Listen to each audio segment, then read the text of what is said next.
Welcome, Arizona Cardinals fans, to the Revenge of the Bird wrap-up show. I'm your host, Seth Cox. With me, my co-host, Tyler Nickel. Tyler, big win, finally, in the win column in the preseason, 38-17 over the Denver Broncos. But it was actually a really fun game to watch. Yeah, it was. I thought it was probably the most entertaining game of the preseason. We got to see a lot of guys play that we haven't gotten to see much during the preseason. Robert Kindici, first-round pick, played out of his mind, played really well, and saw some guys that possibly made their way onto the roster. Right, and a couple guys that made their way off the roster, unfortunately with injury. Looks like, we're speculating, but it looks like Kareem Martin is probably not going to be healthy moving forward, just the way he reacted after that play. Yeah, it looked like a blown-out knee. That was definitely a bummer. Tristan Ugo, I can still never say that name, but he had a knee injury as well. So Shaq Reddick, it looks like it was the big winner tonight. I mean, and you hate to put it that way, but Shaq Reddick is going to be probably on this roster now, and he was kind of on the bubble with all the question marks in the secondary. Yeah, honestly, I think he was as good as gone before these two pass rusher injuries, but he may be on the roster now, yeah. Let's go with the offensive side of the ball first. Best game Matt Barkley's had in probably 3 years as a professional. You know what? This is probably the best game he's had at all as a professional quarterback. Even in his preseason time in Philly, he never had a game this good. This is kind of what Barkley Barkers have been waiting for. A consistent, ability to find the short routes to win, not going down the field, make good decisions. He did throw a couple balls into tight windows that, he just doesn't have the arm for, but he made a lot of plays too. Yeah, I thought he actually threw a couple tight window balls that were really good, though. Marquise Bundy, he threw one right on the money between two defenders too. He made some good throws. He made some outside the number throws that we haven't seen him make all preseason long. I still don't see Barkley making the roster personally.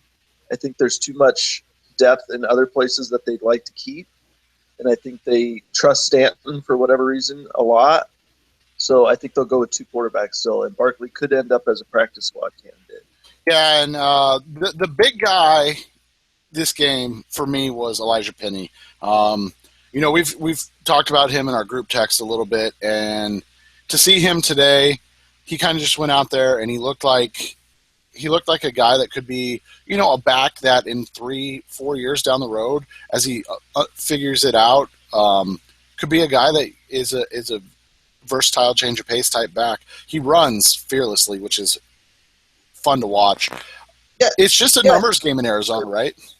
Yeah, he's a bruiser. He's got height. He's got weight. He's got it all. He reminds me his running style a little bit of Jonathan Dwyer, who was on the Cardinals a couple of years ago. Guy that you can hand the ball right into the gut to, and he's going to run it right between the tackles. He'll figure it out. He's a guy they definitely would probably like to put on the practice squad now that you can get 10 players on there. And, yeah, I like Penny. If he could play special teams, I know we mentioned this as well, he could be someone that dethrones Stephon Taylor. So it'll be interesting to see what they do with him. Offensively, Jackson Shipley and Britton Golden continued their kind of torrid back and forth for that sixth receiver spot if Arizona decides to keep six wide receivers. Hakeem Ballas looked good today, the tight end that they like. I assume he's going to end up on the practice squad. But, offensively, I thought the offensive line continued to play well, open up holes. They averaged what did they average rushing the ball? 4 yards a carry, 43 carries for 170 yards. That's, I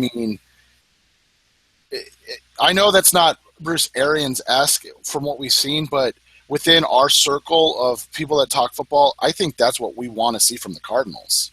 I think we'd love to see that. It won't happen, though, because he has too much faith in Carson Palmer. But if we could see that many carries per game between David Johnson, Andre Ellington, and Chris Johnson, I'd love to see that personally. But especially with the run-blocking line they have, with a guy like Mathis, who's known for his run blocking, Mike Upati, Jared Valdir, who's a good run blocker, I think they could really benefit from running the ball a ton like that.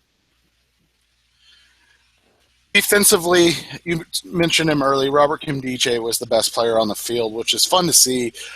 We talked about this a little bit, or I talked about this a little bit last week, but he's going up against second and third string guys, but he's doing what he should. He's destroying them, Yeah. once every 3 or 4 plays. I mean, he still has to figure out when to pull back, when to just do his assignment, but every 3 to 4 plays, he is making other people look foolish. He was disruptive all night long. He had a great sack in the fourth quarter. He used his length and his arms to get Paxton Lynch to the ground. He looked really good. It was either he was the best defender for the Cardinals for me tonight, but right behind him, Lamar Lewis. He looked phenomenal. Made a great tackle on special teams that pinned the Broncos somewhere around the 15-yard line. And then he had a tackle behind the line of scrimmage on a running back. Lamar Lewis probably cemented himself in as the fourth inside linebacker on the team. Yeah, and that was I did my 53-man roster before the game. I didn't post it, but I did my 53-man roster before the game. And I said, I'm going to see how many changes I have to make. And I'll send you a copy of it. I haven't done anything to it yet. The only change I'm going to make is moving Chris Clemens out and putting Lamar Lewis in. That's it. I thought Carriel Brooks had too many issues throughout the preseason that got overlooked because of how bad Justin Bethel and Brandon Williams have looked at times. So they were getting all the attention, but I think Harlan Miller's been the better player than Carriel Brooks. Marquis Christian continues to be a guy that they're experimenting with. You can see that he's a little hesitant on the backside or on the back end instead of being a guy that plays closer to the line of scrimmage. But that's what the preseason is about, getting those guys in uncomfortable position and seeing how they react. Right. And I think you hit the nail on the head with Carriel Brooks.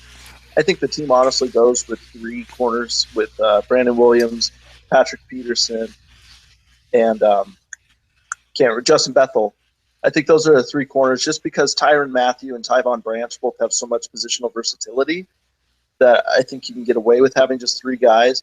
They may look for a guy that gets dropped in these final cuts, a veteran guy they can bring in, but yeah, I think Carriel Brooks played himself out of a job, especially on that second possession of the game where he gave up that long touchdown. Anything else tonight? Chandler Catanzaro hit a 59-yard field goal. Drew Butler had some nice punts.